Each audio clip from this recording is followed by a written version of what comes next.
Islamic story info کے معزز ناظرین، السلام علیکم ورحمۃ وبرکاتہ۔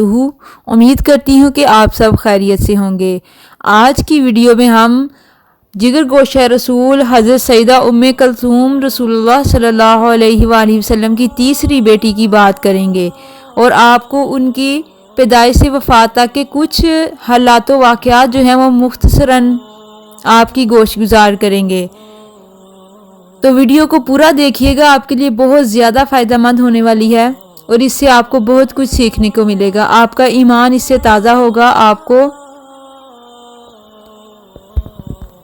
دین اسلام کا بہت سا نور جو ہے وہ حاصل ہوگا۔ تو لہٰذا اس چینل سے جڑے رہیے اور اس چینل پر پوسٹ کی گئی ہر ویڈیو کو پورا دیکھیے اور اپنے بچوں کو بھی یہ ساری باتیں، یہ سارے حالات و واقعات سے جو ہے ان کو بھی سنا کر ان کے دل بھی جو ہیں، ان کے دلوں کو میں بھی ایمان کی روشنی کو ڈالیں۔ تو ہم شروع کرتے ہیں۔ حضرت سیدہ ام کلثوم رضی اللہ تعالی عنہا جو ہیں وہ سرور کونین صلی اللہ علیہ وآلہ وسلم کی تیسری صاحبزادی ہیں۔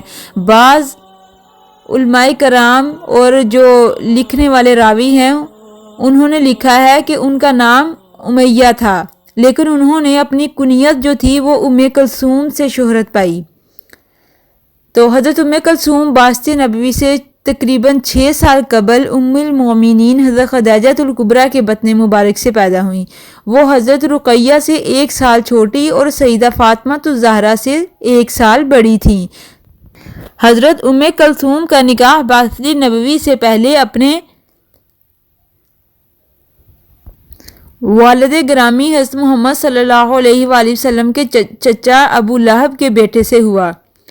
باسط نبوی کے چند سال بعد جب سورہ تبت یدا ابی لہب جو ہے وہ نازل ہوئی تو ابو لہب کو سخت غصہ آیا۔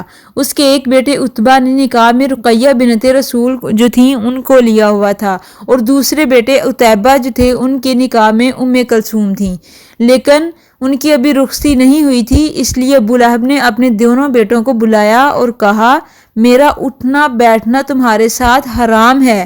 اگر تم نے اس یعنی کہ محمد صلی اللہ علیہ وآلہ وسلم کی بیٹیوں کو طلاق نہ دی تو۔ دونوں بیٹوں نے بدبخت باپ کے حکم کی تعمیل کی۔ عتبہ نے سیدہ رقیہ کو اور عتیبہ جو تھا اس نے سیدہ ام کلثوم کو طلاق دے دی۔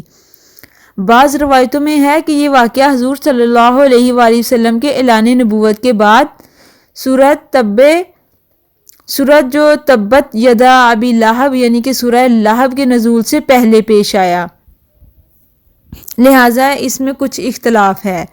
واقعہ طلاق کے بعد حضرت رقیہ حضرت عثمان غنی کے عقد نکاح میں آئیں اور جب حضرت رقیہ کا بھی انتقال ہو گیا، وہ وفات پا گئیں، تو حضرت عثمان غنی کو ان کی وفات سے بہت سخت صدمہ پہنچا۔ اسی زمانے میں حضرت عمر فاروق کی صاحبزادی حضرت حفصہ رضی اللہ تعالی عنہا جو تھی وہ بھی بیوہ ہو گئی ہوئی تھیں۔ تو حضرت عمر فاروق رضی اللہ تعالی عنہ جو تھے انہوں نے حضرت عثمان غنی سے اس خواہش کا اظہار کیا کہ وہ حضرت حفصہ سے نکاح کر لیں۔ تو جب رسول اللہ صلی اللہ علیہ وآلہ وسلم کو اس بات کی خبر ہوئی تو آپ صلی اللہ علیہ وآلہ وسلم نے فرمایا، اے عمر، تم حفصہ کے لیے عثمان سے بہتر شخص کا پتہ دیتا ہوں، اور عثمان رضی اللہ تعالی عنہ جو ہیں ان کے لیے حضرت حفصہ سے بہتر رشتہ جو ہے وہ میں بتاتا ہوں۔ پھر آپ صلی اللہ علیہ وآلہ وسلم نے فرمایا کہ حضرت حفصہ کا نکاح مجھ سے کر دو اور میں اپنی بیٹی سیدہ ام کلثوم جو ہے وہ حضرت رقیہ کے فوت ہو جانے کے بعد حضرت عثمان غنی اگرچہ بہت دل گرفتہ ہیں تو ہم ان کو اپنی بیٹی کا رشتہ دے دیتے ہیں۔ چنانچہ حضرت حفصہ رضی اللہ تعالی عنہا جو ہے ان کا نکاح رسول اکرم صلی اللہ علیہ وآلہ وسلم سے ہوا اور حضرت ام کلثوم رضی اللہ تعالی عنہا جو تھی ان کا نکاح حضور صلی اللہ علیہ وآلہ وسلم نے حضرت عثمان غنی سے خود پڑھایا اور حق مہر وہی مقرر ہوا جو حضرت رقیہ کا تھا۔ حضرت ام کلثوم اس نکاح کے بعد 6 سال تک زندہ رہیں۔ شعبان 9 ہجری میں انہوں نے وفات پائی اور رسول اکرم صلی اللہ علیہ وآلہ وسلم کو ان کی وفات سے سخت صدمہ پہنچا۔ آپ صلی اللہ علیہ وآلہ وسلم کی پھوپھی حضرت صفیہ بنت عبد المطلب، حضرت ام عطیہ، لیلہ بنت قائف اور حضرت اسماء بنت عمیس نے حضور صلی اللہ علیہ وآلہ وسلم کی ہدایت کے مطابق حضرت ام کلثوم کو غسل دیا۔ حضور صلی اللہ علیہ وآلہ وسلم نے کفن کے لیے اپنی چادر مبارک دی اور خود ہی نماز جنازہ پڑھائی۔ حضرت ابو طلحہ، حضرت علی کرم اللہ وجہہ اور حضرت اسامہ بن زید، حضرت فضل بن عباس حضور صلی اللہ علیہ وآلہ وسلم کی اجازت سے قبر میں اترے اور سیدہ ام کلثوم کو جنت البقیع میں سپرد خاک کر دیا۔ حضرت انس بن مالک سے روایت ہے کہ جس وقت سیدہ کو قبر میں اتارا گیا تو حضور صلی اللہ علیہ وآلہ وسلم قبر مبارک کے پاس تشریف فرما تھے اور آپ صلی اللہ علیہ وآلہ وسلم کی آنکھوں سے آنسو جاری تھے۔ سیدہ ام کلثوم سے کوئی اولاد نہیں تھی۔ اللہ تعالیٰ ان کے درجات کو بلند فرمائے اور ہمارے لیے ذریعہ نجات بنائے۔ تو عتیبہ جو تھا جس نے حضرت ام کلثوم کو طلاق دے دی تھی رخصتی سے پہلے ہی اور اپنے باپ کے کہنے پر، تو اس کا جو ہے واقعہ جو لکھنے والے راوی ہیں وہ اس طرح سے روایت کرتے ہیں کہ عتیبہ بھی اپنے والد کی طرح اسلام کا بہت زیادہ سخت دشمن تھا۔ ایک دفعہ اس نے اپنی نایت و طبع کا مظاہرہ اس طرح کیا، یعنی کہ اس نے اسلام سے دشمنی کا یا اسلام سے نفرت کا اظہار ان الفاظ میں کیا کہ رسول اکرم صلی اللہ علیہ وآلہ وسلم کے پاس جا کر کہنے لگا النجم اذا ہوا اور الذی دنا فتدلی، کہ میں انکار کرتا ہوں، یعنی کہ سورہ نجم جو ہے اس کی کچھ آیات اس نے پڑھ کر کہا کہ میں ان کا انکار کرتا ہوں۔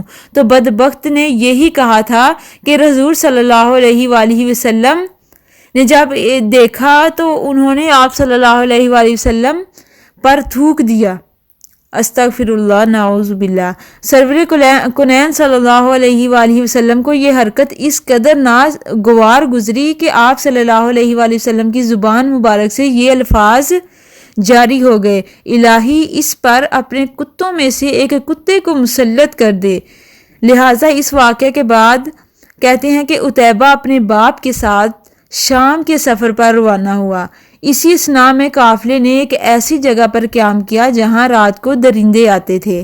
وہاں کے باشندوں نے ابو لہب کو اس خطرہ سے آگاہ کیا تو اس نے اپنے ساتھیوں سے کہا کہ عتیبہ کی حفاظت کا انتظام اچھی طرح سے کر دو، کیونکہ مجھے خوف ہے، مجھے حضور صلی اللہ علیہ وآلہ وسلم نے محمد نے جو بد دعا دی ہے میرے بیٹے کو، مجھے اس بد دعا سے ڈر لگتا ہے، بہت خوف آتا ہے، چنانچہ آپ لوگ میرے بیٹے کی گرد جو ہے مجمع بنائیں اور میرے بیٹے کی مکمل طور پر حفاظت کریں اور اس کی حفاظت میں کوئی کسی قسم کی کسر نہ اٹھائیں۔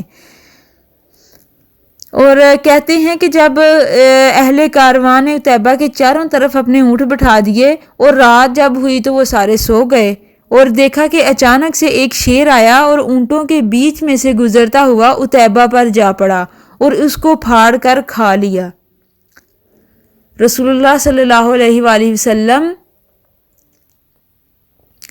اور دین اسلام سے نفرت کا اظہار جو ہے وہ اس طرح ہے کہ وہ اپنی زندگیاں جو ہیں وہ ایمان سے خالی ہی گزارتے ہیں اور موت کے وقت بھی ان کا بھیانک انجام ہوتا ہے، اور رسول اللہ صلی اللہ علیہ وآلہ وسلم کی گستاخی جو شخص کرتا ہے اس کا انجام بھی جو ہے وہ بھی اس طرح اس سے بھی بھیانک ہوگا۔ اور خدارا آپ لوگ اسلام سے جڑیں، اسلام کو سیکھیں، اپنے بچوں کو اسلامی زندگی گزارنے کے طریقے سکھلائیں، اپنے بچوں کو اسلام سے روشناس کریں، دین اسلام سے، اسوہ رسول سے، صحابہ کرام رضی اللہ تعالیٰ عنہ کے طریقے سے، ازواج مطہرات کی زندگیوں سے کچھ سیکھ کر اپنی بیٹیوں کی، اپنی بہنوں کی زندگیوں پر جو ہے بہتر اثرات لانے کے لیے ان کو ازواج مطہرات اور صحابیات جو ہیں ان کی زندگیاں پڑھ پڑھ کر ان کو سنائیں، ان کو وہ تمام علم دیں تاکہ وہ اپنی زندگی سوائے رسول کے مطابق اور اللہ تعالیٰ کے احکامات کے مطابق گزاریں۔ اللہ تعالیٰ ہمیں عمل کی توفیق عطا کرے۔ چینل پر نئے ہیں تو پلیز اس کو سبسکرائب کر دیں، اس کو دوسروں کے ساتھ شیئر کریں تاکہ کسی اور کی بھی زندگی سنور جائے۔ جزاک اللہ خیرہ۔